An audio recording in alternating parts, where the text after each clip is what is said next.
Welcome to Get Your Mind Right, the podcast where merchant services, digital marketing, and personal growth collide. Tune in for real talk, fresh insights, and the motivation to level up. Welcome to Get Your Mind Right. I am your host, John Johnson, and with me is the owner of Space Monkey Records, Pat Holl, and the store manager, Meredith Rausch. Good morning, guys. Hey. Good morning. Well, this is a little bit of a departure from our normal show in that Patrick is a merchant of Evolve, and he's a guy I must confess, full disclosure up front, I've known for decades now. So this is going to be a lot of fun. He's got a really interesting business today. And also we're going to tie this in on what Patrick and Meredith's local business hustle is, what they're doing to promote their store, a really unique store. This is the other thing, it's new for me, is as you could see, we're seated on the floor here. We've spared no expense to make this just right. Just right. So set design, as my viewers are keenly aware of, it's very important, and the production is very, very high. So I'm going to tee this up for you. How did Space Monkey Records get started? And the second part of that question is, how did it get its name? Because I've been here for a few times now, and I've not seen a single monkey the entire time I've been here. Well, you're interviewing two of them today, buddy. To answer your question, I've been involved with record sales for 20 years, but that has been in the vendor mall world. The old Walmarts and Kmarts that have all the little cubicles in them, or I didn't have to be there because they've got cashiers. I'd drop through at my convenience, put records in the bin, and refill them as they needed it. Now, when you have somebody that does not have any real musical talent, but yet possesses the heart of a musician, you figure out creative ways to be involved. So records was one of them. It's also a mobile DJ on my side hustle. So no musical talent, but still music involvement. Now, dirty little secret on mobile DJs is there's a lot of hustle. And old Patrick is getting up there in years, so when I started realizing, man, how much longer are you going to be able to do this? I thought, wow, maybe putting together a record store, a real life brick-and-mortar record store, as I see it in my mind's eye, might be just the thing to do. So that's the plan that came together about 6 years ago. So the result, that the freak factor, as we call it, came together, and we at Space Monkey were in a constant state of flux. It's always changing. We try to respond to what our customers want, and with the mind of experience and a youthful input as well. That's you.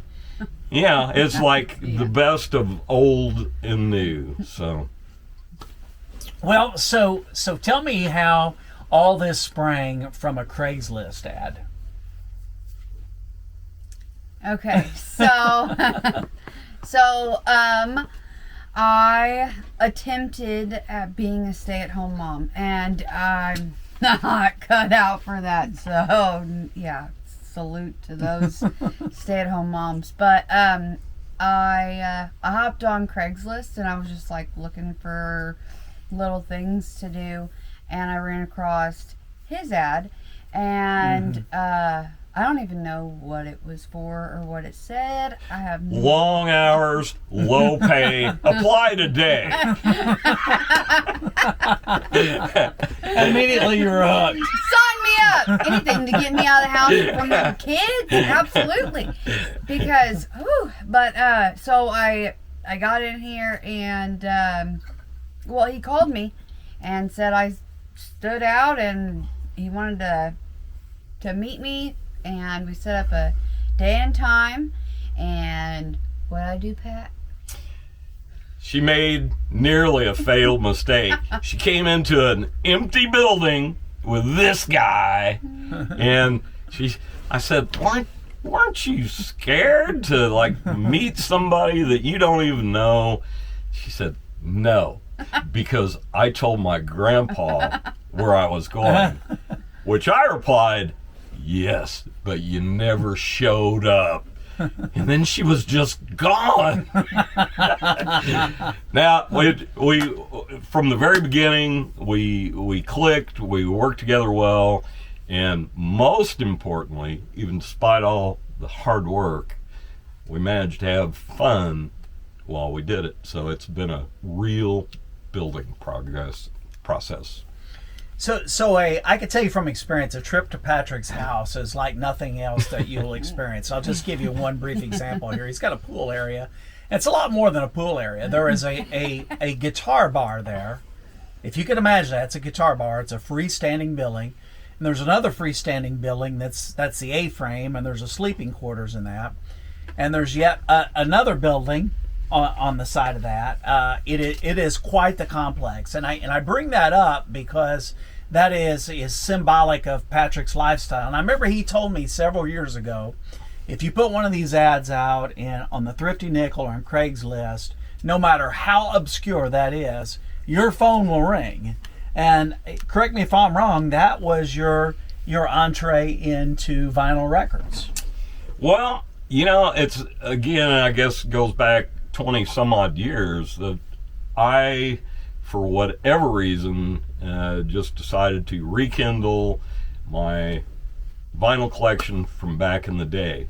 Well, even 22 years ago, didn't take me long to figure out buying records is not cheap, not even back then. So I naturally kind of evolved into just buying entire collections, and then I'd scarf on to what I wanted and sell off the rest.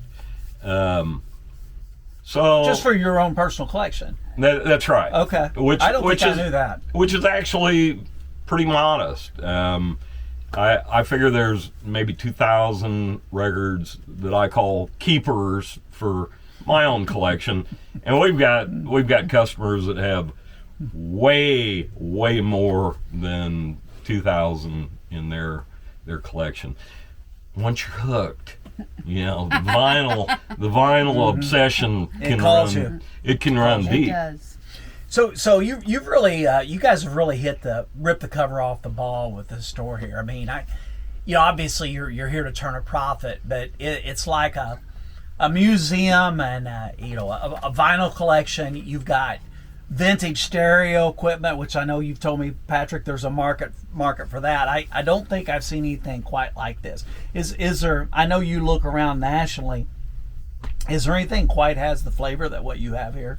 I'm sure out there somewhere there is. Not in these here parts. Yeah.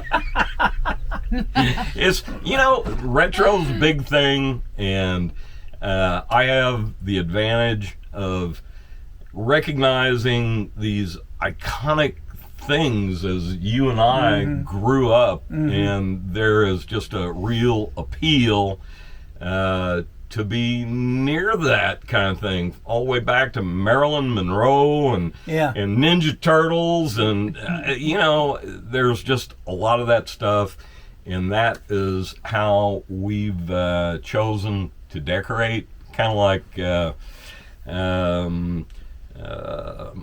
let's see, what's the word, eclectic on steroids.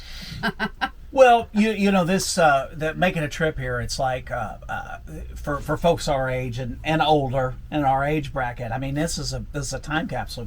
When you're in the other room, there's if you could hold that up, Patrick, there's the cover from Candy Old Cars album.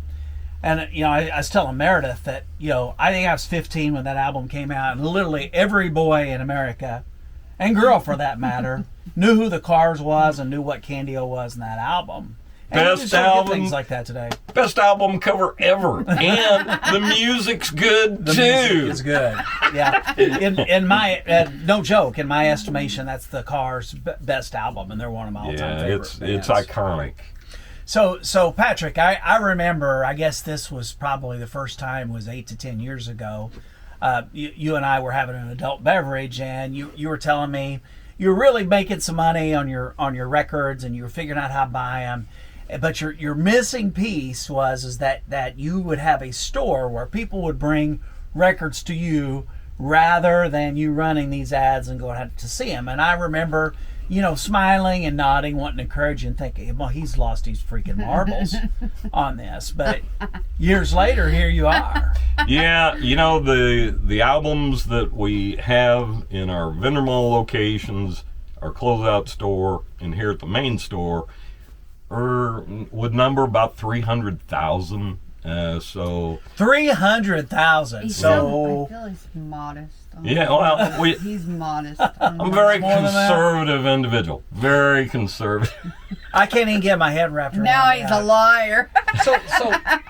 So I see a little box here. This is how big is this box? Like 18 That by is 12. 13 by 17. we'll 13 say. by 17. So how many boxes would this take for 300,000 records to fill in? I didn't think to bring my calculator, John, but actually we've got like 7 vendor mall locations, and one of the purposes of the vendor malls is we don't use tables. We stack up boxes of stock Yeah. and get them to table height, and then we have temperature controlled stock. So Gotcha. there's actually 10 different locations that we have our records stashed. Well, Patrick, one of the things I really like about your business here, and Meredith, I guess you're in on this too now, is that people come across record albums, or they may have they may be selling their collection off, or they may have come across it from an old house they built, or they may inherit it, and they're coming in here and they don't want to keep the records anymore, and they're going to cash them in for a big check. And what you guys do is just absolutely crush their souls. Not always. No. Elvis is a good example.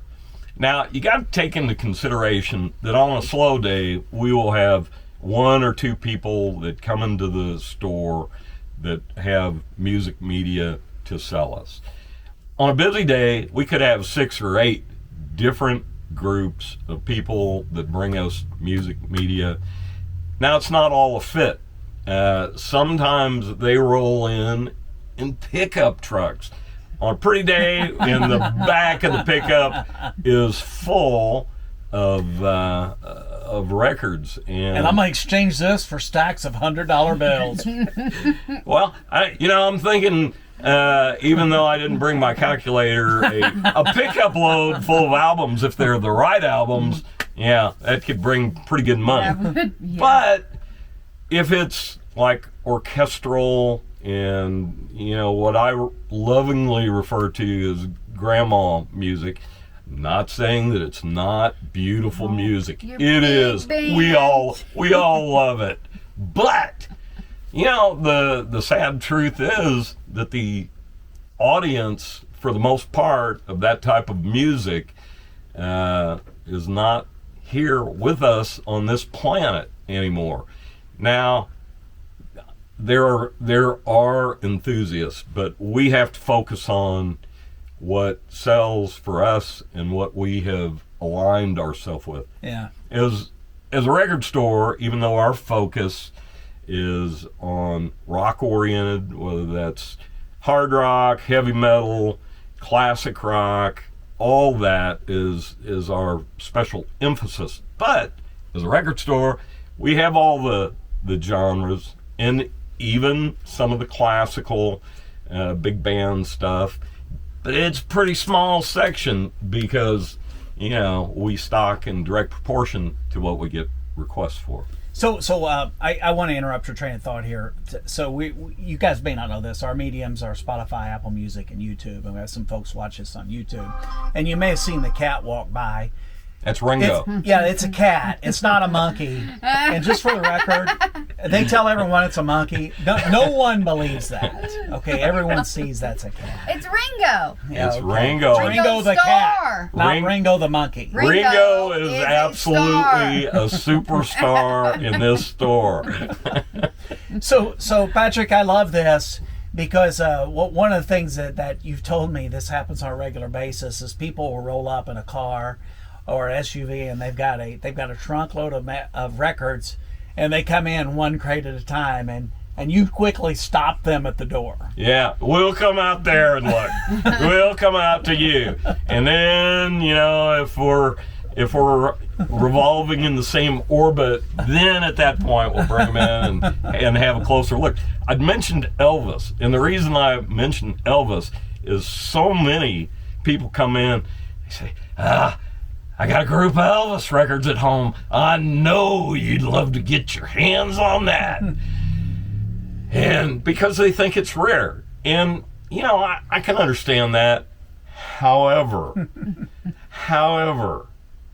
It's nobody, it's not rare. Nobody sold more records than Elvis, not even the Beatles. Yeah. So if you think about it, it's the opposite of rare. I mean, we are drowning in Elvis records, and that is not to say that there are not expensive Elvis records. There certainly are.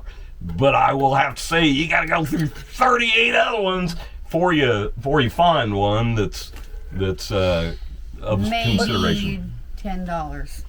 But the good news is, if I'm an Elvis fan and I want to fill out my Elvis record collection, I can do that inexpensively. Absolutely. Oh yeah. It's a technologically imperfect world we live in. It is. But we're back. And Meredith will now tell you about the coveted Hickory Wind LPs. So I was going to have one for you. But, so Hickory Wind was made here on Garfield, actually. The record was cut here in Evansville? Yeah. Okay. Yeah, it was.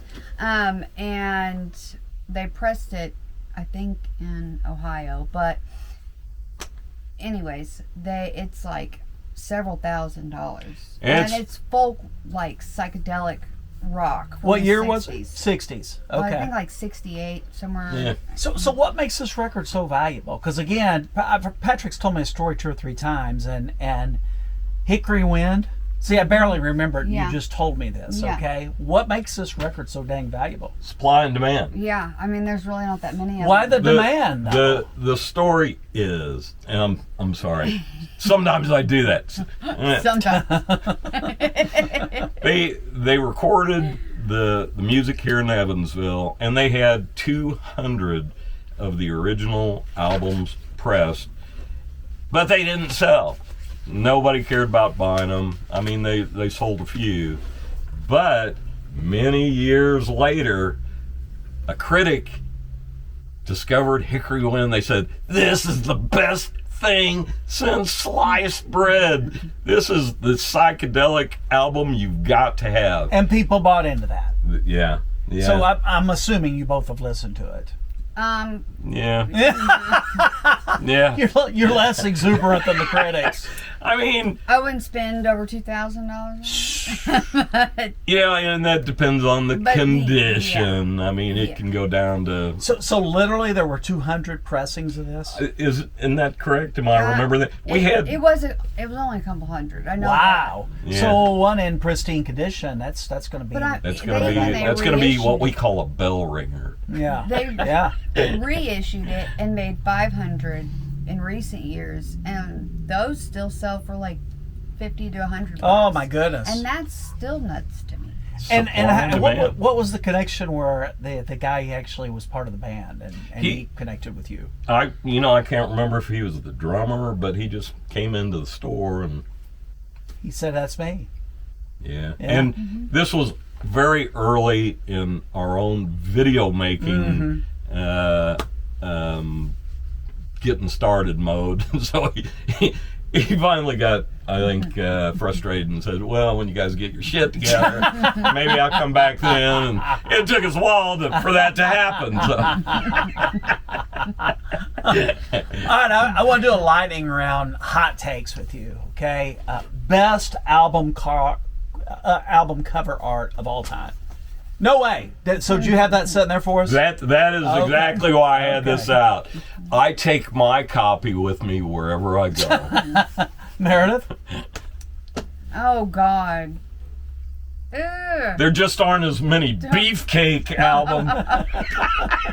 Oh, really put me on the spot. Maybe I don't Right know. Said Fred, maybe. I don't know. Yeah, some of these we're gonna have to say pass. Give me a lifeline or whatever. Okay. How about the worst album in your estimation? Again, this is very subjective. That still sells and people want. That you just say, why in the world do people want to listen to this crap?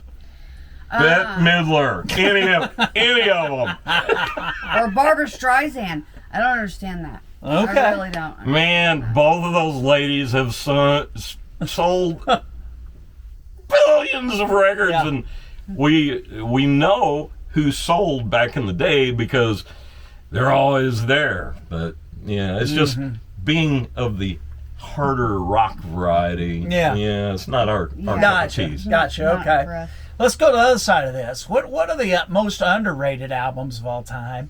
It doesn't even have to be like a big band. It could be, but an album that you just always felt it just did not get its just desserts.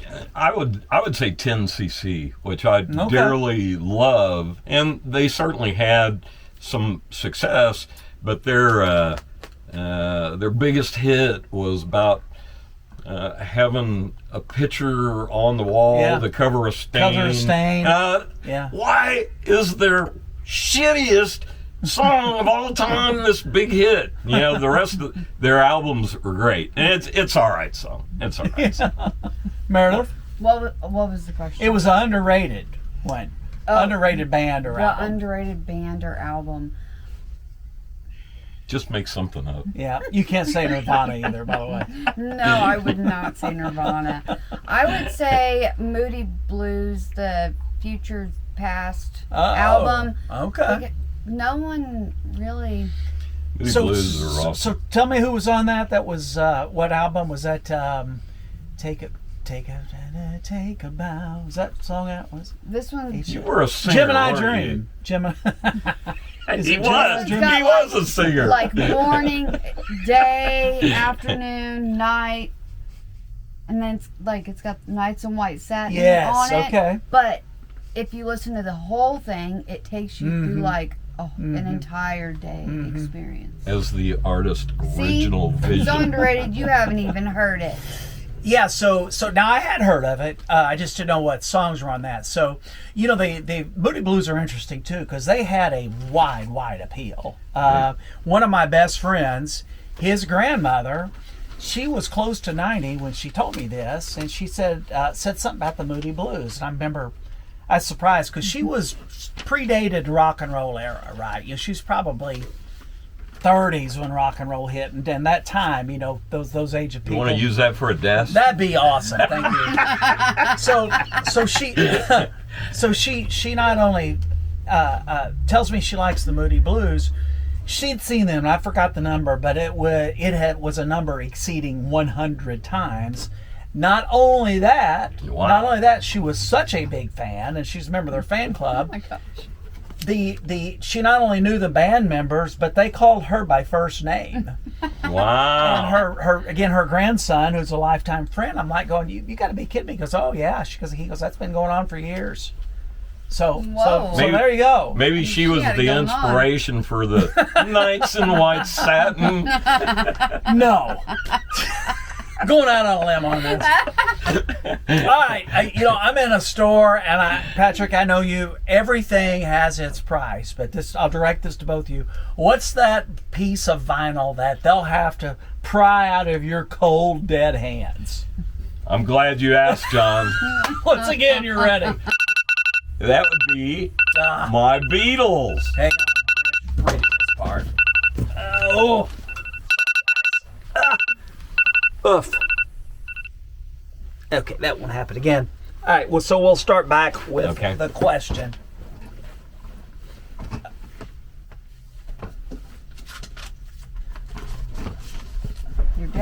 ask.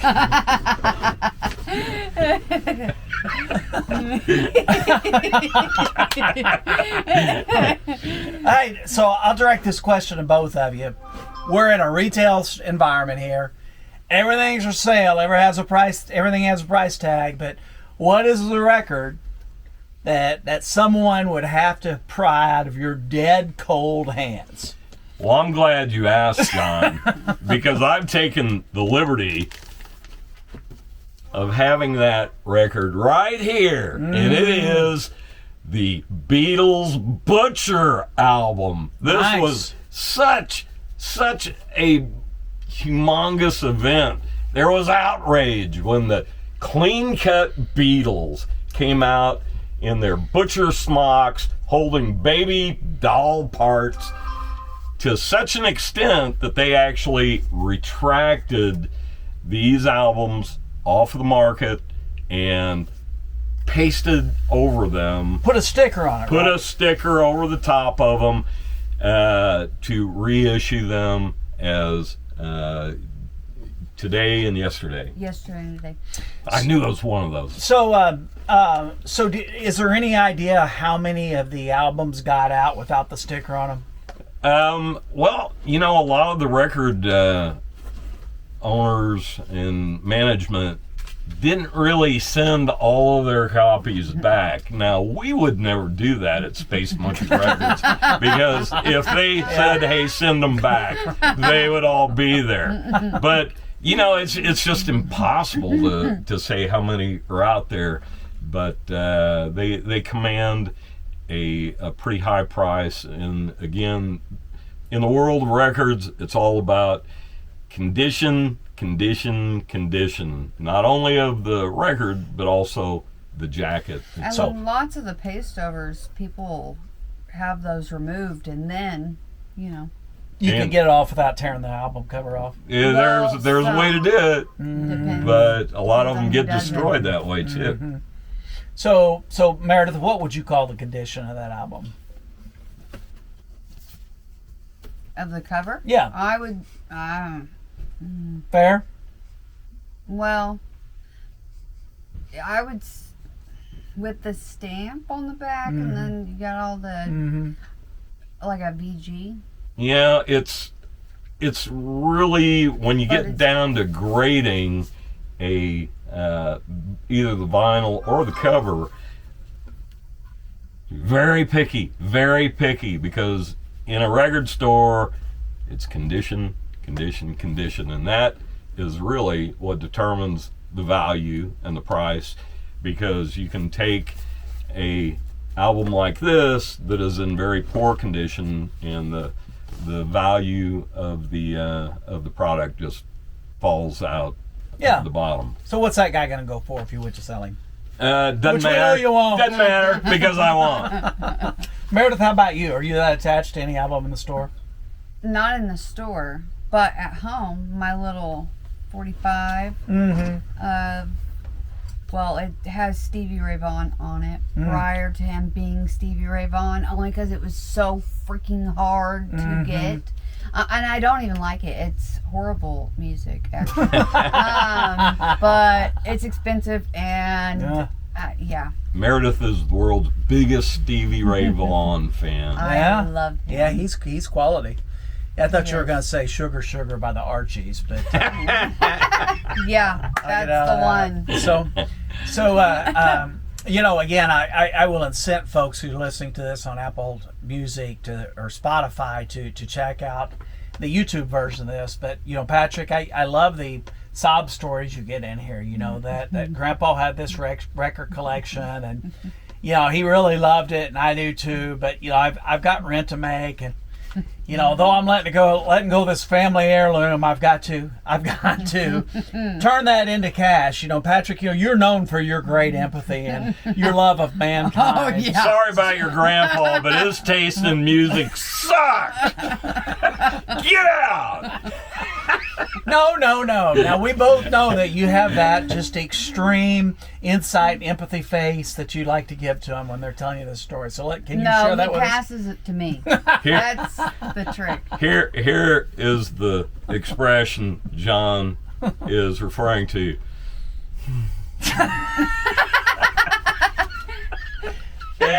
And it's hard to do without laughing. This man, he truly understands my plight. He's going to give me a fair price for my records. And if I could get a little tear working there, yeah, it's bonus So much points. the better. So much the better. So I know you guys too. You don't have the normal shopper like if I go in the store, I'm on a mission. I'm gonna go in there. I'm getting in there and I am getting out. What are you guys looking at as far as like a normal shopper? There's just so much here to see. We had learned early on that there is no demographic for our customers. By nature and by profession, I've been an entrepreneur all my life. I've had quite a few different businesses, and this is the only business that starts where the customer demographic starts at a very young age and goes up to the point where they coming in on walkers and at all points in between. Would you agree with that, Meredith? Yeah, I mean, you got little kids needing step stools and to people near death. So that's changed since you guys have started this business, though, hasn't it? No, not really. No. I was under the impression that this was really a boomer thing with the vinyl. That's the problem with you, John. You just don't listen. You just don't understand, John. Well, ever since you told me my grandparents' record collection that was so valuable wasn't worth that much money, I've been a little raw ever since then. Oh, you hurt his feelings. So I also heard a nasty rumor that cassette tapes and CDs are even making a comeback. You are correct, sir. Wow. I feel like CDs kind of didn't go away. They really, when people started pulling their music out of the biosphere digitally, they kind of didn't talk about CDs much, but they have always been there. And actually, next to our vinyl sales, CDs reign supreme. In fact, they're gobbling up a little bit more of our floor space all the time. Why? All the time. Why? Because the demand is there. But I mean, I've got Spotify. Is there anything that I can get off of a CD I can't get off Spotify? Absolutely. It's physical media, and it's weird because here in recent years things have just kind of circled back around where people are wanting something to have and hold on to. Really? Physical media, whether it's a record, and you don't get cool cover art on when you're pulling it down from the biosphere. CDs, cassettes may probably to a much lesser degree are popular, but they're coming back. They're coming on strong, don't you think? Yeah, and also another difference is on Spotify you have like these remastered over and over and over again songs, but if you go pull cassette off the shelf and put it in, you're going to hear the original. Now, you had mentioned cassettes. I think if you want to point the finger of atrocity at a particular format, it would be the 8-track tape. Yeah. I admit that I look back with a little bit of fondness because that was the first format of music that I could take with me in my car. Right. And you'd get like it has 4 channels, so you'd get the first 2 songs uninterrupted, and then in the middle of the 3rd song it would fade out and there'd be silence and you'd hear ka-kunk, and then it'd fade back in and resume the song. What a horrible medium. Yeah. And the very first, but it was better than what you had. that's right, because I could take it with me. Yeah. And the very first real piece of stereo equipment that I bought was an 8-track recorder. So I didn't have to have the album. Right. I could put my selected tunage on said 8-track. That cost me $200. And I want to tell you, in 1972, when you're making $1.65 an hour, $200 is a king's ransom. Yeah. Yeah. In fact, I'm still making those payments. Well, I had a cousin who was 9 years older than me, and you know, you guys might appreciate this, you know, because like a 9-year-old difference between a sibling and a cousin, that's big when you're a little kid, right? But this is my cousin Bobby Johnson, and he was always great to me, you know, always had time to hang out with me and talk to me, and you know, it was a family gathering, you know, he'd throw the football with me or whatever. And I remember this very clearly because he got a stereo put in his car, and I'm like, what's a stereo? You know, I'm like 7, right? And he goes, oh, well, let me show you. So he was happy to show me. And so it was probably a Craig or Craco or something like that, but it was loud. I remember that part. So then he's got the Underdash 8-track player, right? So he pushes in his Elvis as recorded live at Madison Square Garden, which means that was 1972. Elvis, that's worth big money. I hear that, but I remember him telling me, and I'd heard of 8-track, but didn't really know what it was, you know. And I'm like, you got to be kidding me! I mean, this is living. This is living. Yeah, 8-track. So fond recollection, but a horrible medium. Yes, but it was better than what you had. To your point. That's right. Yeah. Only tunage I could take with me.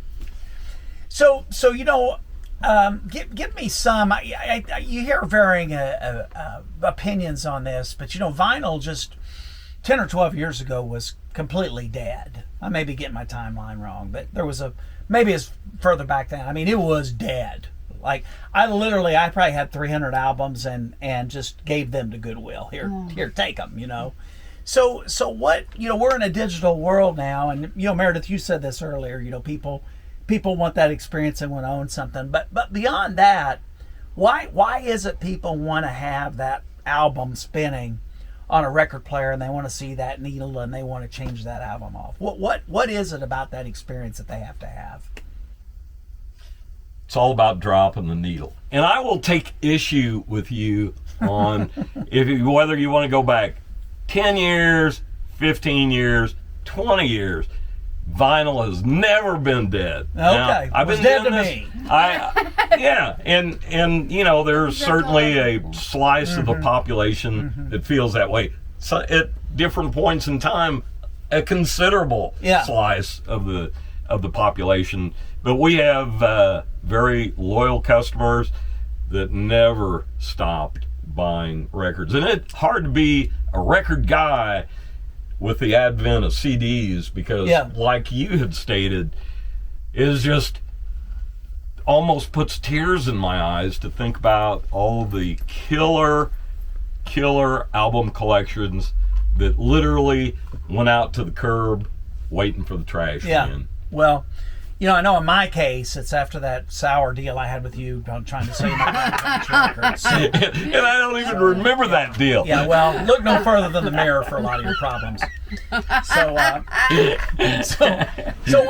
we're crossing over this, you know, as you guys are aware, you know, my listening audience is about merchant services and digital marketing. So, you know, I just can't think of and I mentioned at the top of the show, you know, you guys are my first interview outside of that, but there's a tie-in here. I mean, you are in a incredibly niche business. You have people that will drive many hours for the express purposes, come to Evansville, Indiana, to see your store. So I want to kind of like start dipping my toes into this on, you know, what you guys are doing on e-commerce, how you're getting these rare albums out there, because, you know, I mean, you and I have talked about this many times, Patrick. You know, your audience isn't Vanderburgh County and our 300,000 metro area. It's the United States and beyond. That's true. Yeah. We're sending records to Tokyo, to Australia. We're sending it everywhere. So how do you get that word out, though? How do they find out about you? So, I mean, there's Discogs, which is the marketplace for physical media. And I use that a lot. And what I do, you can't post photos on there, on this platform. And who really wants to buy a several $100 album if you can't see it? Gotta see it. So what I do is I drag them to the e-commerce site, but I increase the price on Discogs, drop it on my e-commerce site. Oh, and now they're getting a deal. Exactly. We don't want to give out any industry secrets. So, I mean, that's one way I do it. But Yeah. I do lots of videos, lots of advertising on TikTok, Instagram, Facebook, because we are all about Yeah. social media. In fact, we are probably unique in that we incorporate humor into our marketing. That was one of the very first things that I recognized in Meredith, is not only did we have this bond over music, but we both have this twisted and mean-spirited sense of humor that just makes the work day go quicker. Yeah. Yeah, that mean-spirited sense of humor, I think about my grandparents' records, I wouldn't put it. I'd agree on the mean-spirited part, but not the humor part so much. Maybe to you. John, as your friend, I felt that I had to speak from my heart in regard to their collection. I appreciate that. Meredith, I need to upgrade my friends. yeah. I get that a lot. So Patrick, you have many years in retail, and Meredith, you now, you got a few years under your belt too. Yeah. What's changed? What's different now in 2025? Making a living doing this versus even what it was, say, a few years ago. Wow. We're getting better at it. Yeah. I mean, really, we are so lucky that that we have been embraced not only by the tri-state area and our visitors from afar, but in my humble estimation, the one thing that we have done well is we have incorporated a little bit of personality to a little bit different beat through social media and through radio advertising. When we opened this store 6 years ago, before the doors were even open, we started a radio campaign that 6 years later is still running strong. A lot of humor in those radio ads. One of my personal favorites is, and I enlisted a lady friend of mine, drinking buddy, to do the female part that I'm going to tell you about, but the spot goes like this. Here's what people are saying about Space Monkey Records. Bloop. We love it. Bloop. Oh, it's just awesome. You got to see it. Bloop. All of our friends love it. Bloop. And then my lady friend comes on and says, Space Monkey Records, I hate that place. Those guys suck. Back to me. Well, you can't please everybody, so come in and decide for yourself. It's just a never-ending deluge of crazy ads like that. And that, again, that matches, and the folks that come in here, they'll see that. You know what, Patrick, too, is I'd like you to give me some links when we produce this, and we'll put this in the bottom, so because I know you got videos of the store. It's just too priceless not to share that with folks that are listening. But the other part of that too is that, like, we've got a lot of merchants, as you know, we companies spend lots of money on digital marketing, their POS systems, and tracking their customers and loyalty and all that. And what they're primarily battling is big box and Amazon, right? And you guys have proved your business to that, right? Good luck to anyone on Amazon or Walmart or Best Buy.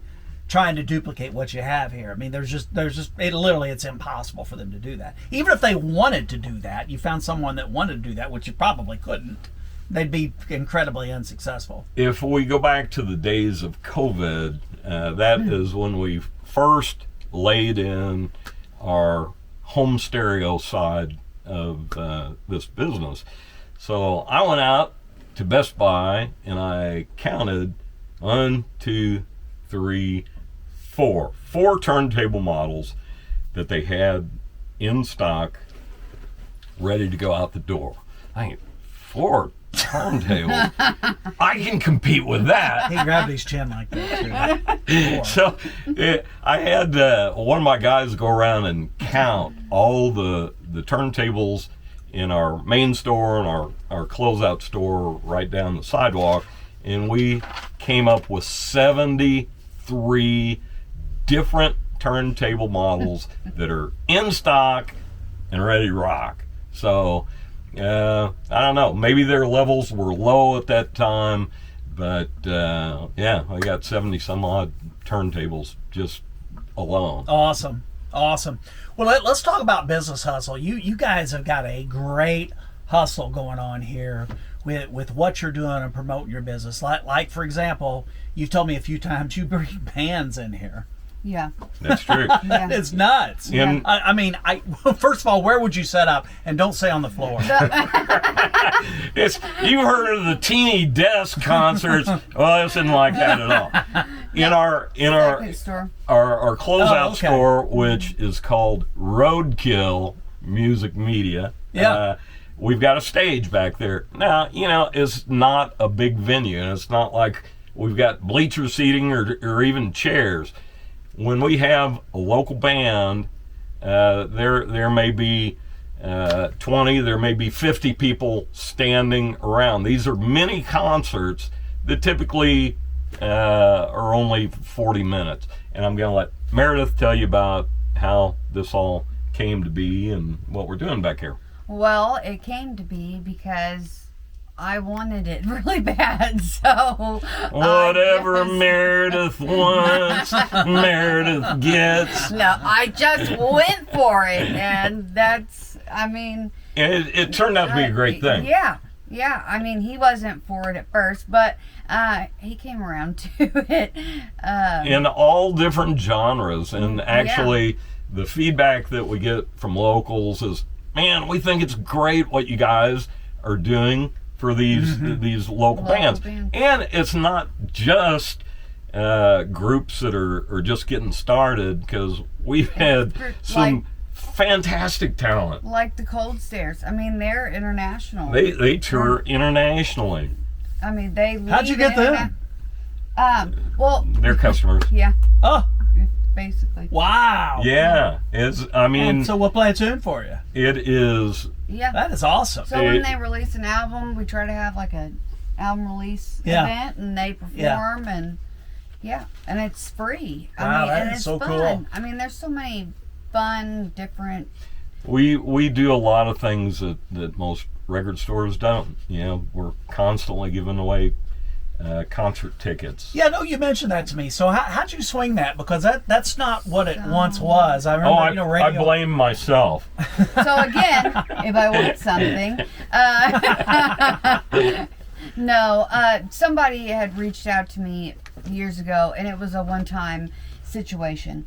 But I was like, I like this. I like this a lot. I want to do this. So I went down there, and then finally I got Old National Events Plaza. Now they're one, so it doesn't really matter. But I've been working with those people down there for several years now.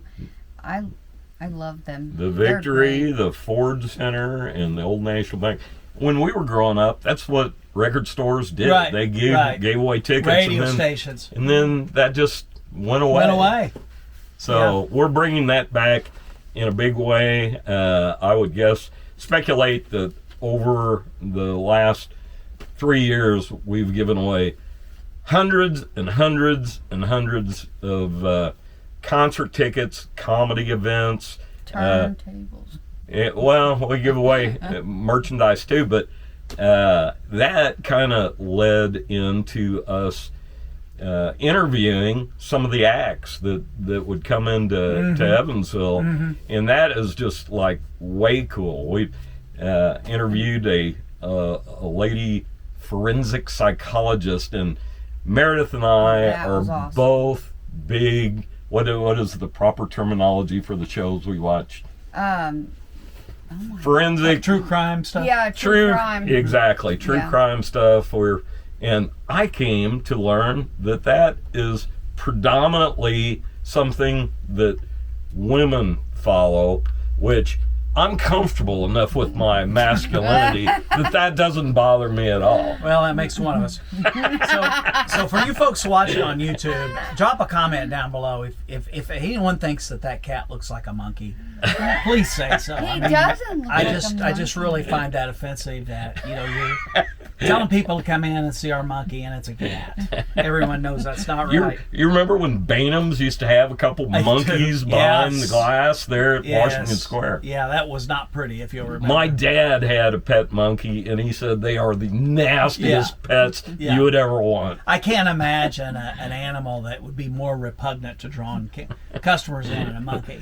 Yeah, they had some. We should get a monkey, though. Yeah, when the camera's off, we'll tell you a couple stories here later about Meredith. It was not pretty. So is this how you got hooked up with these artists and these interviews? Was through the ticket sales? Yeah. Okay. Well, not ticket sales, or but ticket giveaways. Well, they're promoters. Maybe the ticket sales are not going so well, or maybe they just need extra promotion. Whatever the case may be, you never know. You never really know what the situation may be. But they reach out to us, and we do what we can. And there's people that want to hear that. Yeah. We've had some really cool interviews. AJ Croce, which is Jim Croce's son. One of the Oak Ridge boys. Oh my gosh, I can't remember. Yeah. It's escaping If me. we were better prepared, we would have brain a dead. list. But yeah, Pretty good sized list though. Danae Yeah. Hayes. We just had Danae Hayes. She's pretty funny. but it is just awesome to be able to be in a position to throw that out there for our followers, which we have just been so incredibly lucky that people have kind of latched on to us through social media. We have, I think, for our size of business in a town the size of Evansville, we have a pretty substantial following base, and then in addition to that, Instagram and now TikTok, and those are kind of our social media platforms. So just so you guys know, we have mostly business development and salespeople that listen to the show. So they're thinking, okay, well, that's easy. You held up a picture of the Beatles. You talked about the cars. You're talking about interviewing celebrities and having famous bands in here. How do I do that when I'm in a gardening store, right? It all translates. It all tracks. You just have to be a little more creative. Like, for example, if I had a landscape company, what I'm going to do is I'm going to pick out my 2 or 3 best jobs. I'm going to go on site and I'm going to have them walk me through what I have done for them and what they like, talk about that and how that's affected their lifestyle. I mean, what you guys are doing, it's a lifestyle issue, right? It's about taking me back to a time when I had that album or when I bought that Cars album. And like you say, John, if you are in an industry that does not lend itself to doing some of the things that we just cited as examples, that's exactly the thing that's going to make you stand out when you take a little bit different niche. The gardener, why not surprise an unsuspecting resident coming in overnight, redoing their landscape? The next morning they come out. There you go. There's either going to be a lawsuit or you're going to have a whole new following.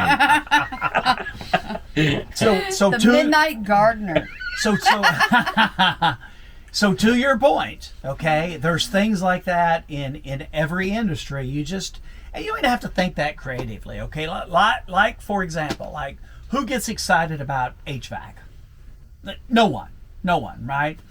Okay, but what happens? Your HVAC, your condenser goes down when it's 100-degree weather coming out on a Friday night, right? And now who's going to play that top of mind card? That's right. So if I own that HVAC company and I come out and it's a customer of mine, I'm gonna say, hey, do you mind if we use a little promo on this? No, go ahead. I'm just, if I'm the homeowner and my house is 90 degrees in July and you're at 7 o'clock, you send a technician out, man, I'll sing any kind of song you want me to sing. Yeah, these guys are great. They've been taking care of me for years. Sun's going down. Here's Patrick out here. He's sweating, putting in my condenser. What is that going to be worth on Facebook? Is that gold? Is that going baby. to track? Gold. But Gold. I mean, there's also so many templates out there, like May's Farm Market. What they're doing, I don't know if you I have. Now my kids aren't that small anymore, but that was an annual trip for us. But just to watch the videos, I mean, every video they post, they're like going viral. It's absolutely insane. It is. Just because they're riding the trends of what's in, I guess. So let's talk about your content that you guys are posting. Some of this is that obviously you want regular, consistent content. We want people to look at your TikTok and your Instagram and your Facebook and go to your website. But then some of that is we want to ultimately drive traffic in the store, or we want someone to place an online order. So when you're thinking about this, what does that look like for you and the kind of decisions you're making and the spacing on those type posts? The content is kind of like our customer base. Mm-hmm. It covers a lot of ground because there's the goofy, funny stuff that we always try to have a little call to action at the end of it.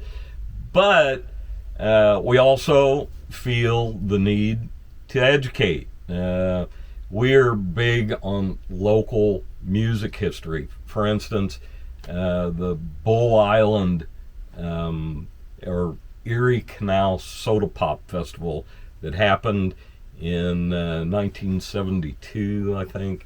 We've got a huge display, and so many of the younger people had no idea that right outside of Evansville was a Woodstock type concert that was a 3-day event that drew between 250,000 and 300,000 people right outside of Evansville. And we have a huge display showing pictures from that event and some digital recurring information and facts. That's one example. We have a showcase here in our store that highlights bands that were popular, to the extent that they actually pressed albums. And we've got that in a case that tells you a little bit about these local bands. So not only do we entertain with these farcical situations that we are constantly throwing out there, we also promote in-store events and any type of promotions that we've got going on, but also to educate. Flipping videos also. Yeah, tell them about that. What? A record flipping video? Yeah. Okay. So I started doing these flipping videos, is what I call them. And I just pick out certain records, and I flip through them. And thousands and thousands and thousands of views. And so you understand. Who would think someone would be interested in that, right? But They are. So you understand the scenario. There's a camera here. It's in tight on a group of records, and with her pretty little nails there, she flips them. What it is. She flips them. Why? And they get thousands of You views. should pay for that. Yeah, we've had this argument before. Business expense. I'm about to get a petition. It leads to pedicure. If they don't match, I've never had a pedicure in my life, so no. This is for video and opening boxes. So this reminds me during COVID, and I kind of knew when I said why people are looking at that, right? It is the nails, and you're probably talking like while you're looking. No, you're not. You're just looking through albums? I overlay one song from one of the albums in the video. Gotcha. So it's the nails then. Nails. I didn't have these at first, and then I had my friend took me out, and she was like, "Getting your nails done," and then I got my nails done, and then people were like, "Whoa!" And I'm like, "Okay, this is nuts." So I've been riding that train ever since. Yeah. Okay, and to give you an idea of where these crazy ideas come from, one of the customers floated, Space Monkey ought to be picking up that tab, and so we create this little video piece where I paint my fingernails with paint going up on the skin, and it looks like just a horrible. Yeah. I say, to show you that it really makes no difference at all, I'm going to do this. So it's horrible. That was a big hit. So I harken back to COVID. There's a guy I actually went to kindergarten with. I haven't seen this guy literally in 30 years, but he owned a carpet cleaning. I think he still does, actually, carpet and window cleaning business. Not what you would call exciting and thrilling business, okay? Next thing you know, every night I'm on Facebook and I'm watching his video, okay? And here's what he would do. You remember this notion of deep cleaning that was going on during COVID? Mm-hmm. Well, that's what he did. So Charlie, he bought this big steam cleaning machine, and he'd go into a restaurant or a building, and it was this gigantic, 100-gallon vacuum looking thing, and his with guys a were big mask on it. Oh yeah, just like that. And his guys would be in there steaming this, right? And it'd be a 10 or 15 minute long video, and he'd show them. Of course, steam, that's fun to watch, and steam cleaning, we're killing those viruses. We're really getting this clean, and the whole time he's talking. Yeah, we're going in here, and man, it's not just we're not just killing the virus and making that go away, but I mean, we're giving this place a deep clean like it's never had before. And he's talking, and here I am. My wife's like, why are you watching this? And I'm like, I don't know. It was the same thing every night, but it was compelling, and I guarantee that this drove business for him. And the very next night, John had his wife steam cleaning the entire house. Yeah. And I'm saying things like, I guarantee she's never cleaned it like this before. Yeah. I thought that to I said that to myself. Because you wouldn't dare say that out loud. No. So Patrick, knowing what you know now, you joined in on this too. You were part of the launch phase of this. She's the grease in the wheels. Yeah, that's why you ought to pay for her nails. So, exactly. Are we going back there again? At least, at bare minimum. So you start off as you're working in antique malls, and you're finding records on Craigslist, and eventually you went to Storewise. So someone started a brand new business, and today, of course, we're going to start digitally. What kind of steps would you walk them through on that? I would say rule number one is develop a personality, even if it's a bad one like myself. It takes somebody breaking away from the pack with their own unique aspect, in my opinion. What do you think, Meredith? What's second on the list? Proper nails. Get your nails done. Get your nails done. Get somebody to keep you in line. That's what you need. To start online. Well, no, you're not saying online. You're saying a business. You're going to start a business, and they're going to follow the same trajectory as you. You start out with Craigslist, and you were distributing through these antique malls, and then you had a dream. I'm gonna build a store here. So like knowing what you know now, and you have these digital tools and this know-how at your disposal. What would you do? I got different done type business, differently? doesn't matter. Different, just business acts. Wouldn't be records. if they got a brick and mortar. That you need to be on social media. So certainly social media. For us, it was radio. It's, and that just freaks me out. We're on today probably 4 different radio stations, and it freaks me out because I don't listen to radio shows that have commercials unless it's Space Monkey Radio on the Live 365 mobile app. We recommend that highly. Space Monkey Radio on the Live 365. So Patrick, tell me about how you are staying in contact with your customers and how you're continuing to keep them to shop with you.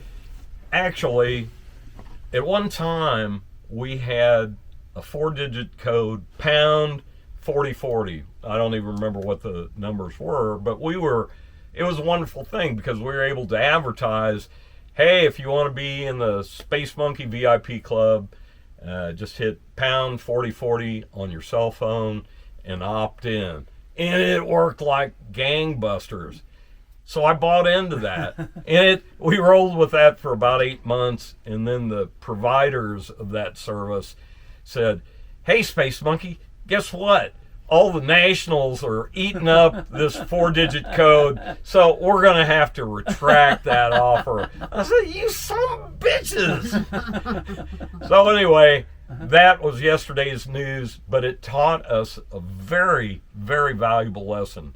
And that is that you need to be able to communicate with your peeps, because we recently invested with John's company's help in a new terminal that allows us to communicate with our customer base. So we're able to send them messages that says, hey, we got a big event this weekend. It's unadvertised. And we know for a fact that there's nobody easier to sell than people that you've already sold the first time around. So we are looking for just huge things now that we've gritted our teeth and made the investment in our new terminal. Excellent.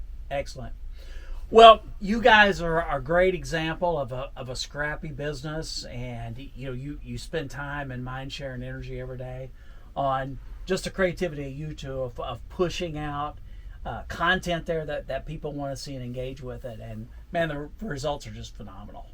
So it's fun. So well, hats off to you, and so even if you're not an audiophile or you're not into vinyl, I do suggest that you get on their site and you buy a Space Monkey t-shirt. They have got absolutely sublime t-shirts. I know I own one. It's a favorite. I get comments on it every time I wear it. So you'll want one too. Visit them. Also look in the comment section down below. We'll have links to Space Monkey, their social media and their website. You'll want to check that out. It's a lot of fun. Guys, this has been a lot of fun. Thank you both. You, John. And maybe we could do this again some other time. That'd be great. I'd love that. Hey, we really appreciate the opportunity, and we want to invite everybody out there, even if you're not a music fan, come and see the show. We can always tell when somebody walks in the door for the very first time, because they kind of stop and their head kind of slowly pans from left to right. And we can always stand up. we can always tell a first timer. So come check it out. You'll have fun and maybe even get a laugh or two. Absolutely. For Meredith Rausch and Patrick Holl, I'm John Johnson. I will see you back here on Friday on Mailbag Friday. Until then, get your mind right. See you guys. Bye.